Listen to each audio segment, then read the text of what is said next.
Hello, magandang araw. Nandito po ako ngayon sa Capas Tarlac at kung mapapansin po ninyo, ayan po ang mga affordable house and lot po natin dito sa Capas Tarlac.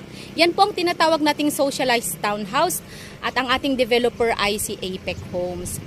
Huwag po kayong mag-alala sa mga naghahanap po ng affordable house and lot na hindi na po kailangang pumunta sa Capas Tarlac para naman po magkaroon ng sariling bahay, lalong-lalo na po sa ating mga minimum wage earner na nagtatrabaho po sa Metro Manila na gusto pong magkaroon ng sariling bahay. Ang good news, meron na po tayong Apex Homes na socialized townhouse sa Barangay Kalawitan, San Ildefonso, Bulacan. Ayan. Ganito po yung mga giging unit po na available natin sa Kalawitan. So kung mapapansin po ninyo, up and down po yan. Later on ay magiging ganito rin po doon po sa San Ildefonso. Ang socialized townhouse po ay nasa 2,000